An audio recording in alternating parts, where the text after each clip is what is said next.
Welcome to coders hive. यहाँ हम लाते हैं बिजनेस और फाइनेंस की दुनिया के सबसे लेटेस्ट अपडेट्स, इंडिया और वर्ल्ड के ट्रेंड्स, क्रेडिट कार्ड्स, बैंकिंग और स्टार्टअप्स के इनसाइट्स। अगर आपको न्यूज़ के साथ अपनी नॉलेज भी बढ़ानी है तो ये जर्नी आपके लिए परफेक्ट है।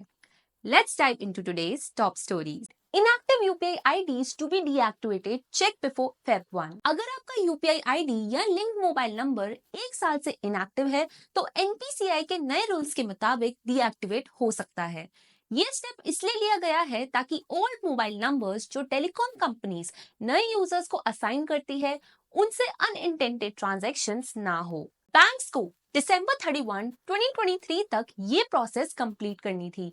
यूजर्स को अपना लिंक नंबर चेक करना चाहिए और अगर डीएक्टिवेट हो गया है तो दोबारा यूपीआई ऐप पर रजिस्टर करना होगा। ट्रांजैक्शंस और पेमेंट्स तब तक यूपीआई पिन से पॉसिबल रहेंगे।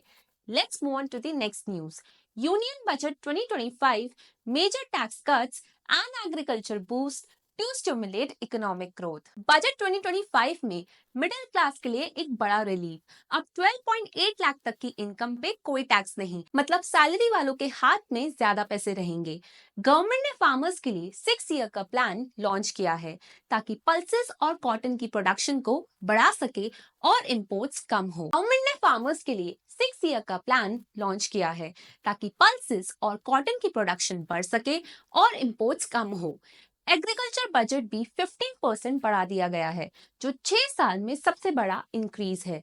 एमएसएमईज और स्टार्टअप्स के लिए नए फाइनेंशियल और पॉलिसी सपोर्ट दिए गए हैं ताकि नए बिजनेसेस ग्रो करें। साथ ही 100 नए इंडस्ट्रियल पार्क्स बनेंगे जो जॉब्स और मैन्युफैक्चरिंग बढ़ाएंगे। ओवरऑल बजट का फोकस है टैक्स रिलीफ, ग्रोथ और इंफ्रास्ट्रक्चर डेवलपमेंट। ओवरऑल बजट का फोकस है टैक्स रिलीफ, ग्रोथ और इंफ्रास्ट्रक्चर डेवलपमेंट में देश को आगे ले जाने के लिए एक strong push. Let's move on to the next news.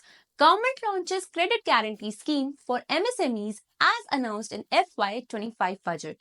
Government ने एमएसएमईज के लिए एक नया क्रेडिट गारंटी स्कीम लॉन्च किया है जिसे बिना कोलैटरल के मशीनरी और इक्विपमेंट खरीदने के लिए लोन मिल सकेगा। इस स्कीम के तहत एक सेल्फ फाइनेंसिंग गारंटी फंड हर एप्लीकेंट को ₹100 करोड़ तक का गारंटी कवर देगा। इस स्कीम के तहत एक सेल्फ फाइनेंसिंग गारंटी फंड हर एप्लीकेंट को ₹100 करोड़ तक का गारंटी कवर देगा। पब्लिक सेक्टर बैंक्स अब एमएसएमईज की क्रेडिट असेसमेंट खुद करेंगे डिजिटल फुटप्रिंट्स के बेसिस पर, ताकि बिना फॉर्मल अकाउंटिंग सिस्टम वाले एमएसएमईज भी कवर हो सके। मुद्रा लोन की लिमिट तरुण कैटेगरी में ₹10 लाख से बढ़कर ₹20 लाख कर दी गई है और TRADs प्लेटफॉर्म पर बायर्स के मैंडेटरी ऑनबोर्डिंग के लिए टर्नओवर थ्रेशोल्ड ₹500 करोड़ से घटाकर ₹250 करोड़ कर दी गई है, जिससे ज्यादा CPSCs और कंपनीज इस प्लेटफॉर्म पर आएंगी। Let's move on to the next news. की financial changes in February 2025, credit cards, UPI IDs and more. February 2025 में कुछ इंपॉर्टेंट फाइनेंशियल चेंजेस होने वाले हैं। IDFC फर्स्ट बैंक अपने क्रेडिट कार्ड्स के टर्म्स और कंडीशंस अपडेट कर रहा है। कस्टमर्स को ये चेंजेस चेक करने चाहिए। NPCI ने UPI ट्रांजैक्शन IDs को स्टैंडर्डाइज करने के लिए सिर्फ अल्फा न्यूमेरिक कैरेक्टर्स यूज करने का इंस्ट्रक्शन दिया है। कोटक महिंद्रा बैंक अपने सेविंग्स अकाउंट के सर्विस चार्जेस रिवाइज कर रहा है। कस्टमर्स को नए चार्जेस देख लेने चाहिए। February 1 को यूनियन बजट 2025 प्रेजेंट होगा, जिसमें इंपॉर्टेंट फाइनेंशियल अनाउंसमेंट्स एक्सपेक्टेड हैं। नए आरबीआई गवर्नर संजय मल्होत्रा के साथ फरवरी में आरबीआई का मॉनेटरी पॉलिसी रिव्यू भी आएगा, जिसमें इंटरेस्ट रेट्स में काफी चेंजेस हो सकते हैं। Let's move on to the next news. Helion Energy secures $425 million to build world's first nuclear fusion power plant. Helion Energy, जो सैम ऑल्टमैन और पीटर थील के साथ बैक्ड है, ने अपने न्यूक्लियर फ्यूजन पावर प्लांट के लिए $425 मिलियन रेज किए हैं। इसका टारगेट 2028 तक इलेक्ट्रिसिटी जनरेट करना है, जो माइक्रोसॉफ्ट को सप्लाई की जाएगी। हीलियन का यूनिक अप्रोच है कि फ्यूजन एनर्जी को डायरेक्टली इलेक्ट्रोमैग्नेटिक इंडक्शन से कैप्चर करना, जिससे जीरो वेस्ट और कार्बन फ्री इलेक्ट्रिसिटी मिले। टेक्नोलॉजी से long lasting radioactive waste का भी इश्यू सॉल्व होगा। हीलियन ने माइक्रोसॉफ्ट और स्टील प्रोड्यूसर न्यूकोड के साथ पावर सप्लाई एग्रीमेंट्स भी किए हैं, जो इस प्रोजेक्ट को एक स्टेप और आगे बढ़ाते हैं।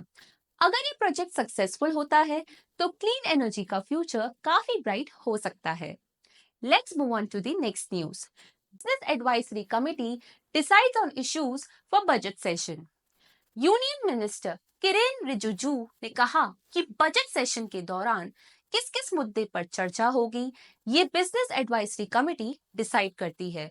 ये कमेटी अलग अलग पॉलिटिकल पार्टीज के रिप्रेजेंटेटिव से मिलकर बनती है और पार्लियामेंट के काम को ऑर्गेनाइज करती है। बीएससी का काम है कि वो सेशन के लिए टॉपिक्स को फाइनलाइज करे और इंश्योर करे कि सभी जरूरी इश्यूज को समय मिल सके। बजट सेशन 1 फरवरी 2025 से शुरू हो गया है और बीएससी के फैसले इस सेशन की चर्चा का डायरेक्शन तय करेंगे। इसका मतलब ये है कि जो भी डिसीजंस बीएससी लेगी वो डायरेक्टली सेशंस को फोकस और डिस्कशंस को इन्फ्लुएंस करेंगे। लेट्स move on to the next न्यूज। Barclays faces major IT outage on tax deadline day. Barclays banks को अपने IT सिस्टम्स में काफी बड़ी प्रॉब्लम्स का सामना करना पड़ रहा है, जिसकी वजह से कस्टमर्स ऐप और ऑनलाइन बैंकिंग सर्विसेज को एक्सेस नहीं कर पा रहे। इस टेक्निकल फेलियर का सबसे ज्यादा असर टैक्स पेमेंट्स पर पड़ रहा है, क्योंकि आज पेमेंट डेडलाइन का दिन है। कस्टमर्स को अपने अकाउंट्स चेक करने में दिक्कत हो रही है और पेमेंट्स में काफी डिलेज हो रहे हैं। बैंक ने इस इशू को एक्सेप्ट किया है और जल्दी से इसे ठीक करने की कोशिश कर रहा है। फाइनेंशियल कंडक्ट बैंक ने इस इशू को एक्सेप्ट किया है और जल्दी से ठीक करने की कोशिश कर रहा है। फाइनेंशियल कंडक्ट अथॉरिटी FCAB इस सिचुएशन को मॉनिटर कर रहा है ताकि देखा जा सके कि बैंक अपने रिस्पॉन्स में कितना प्रोएक्टिव है।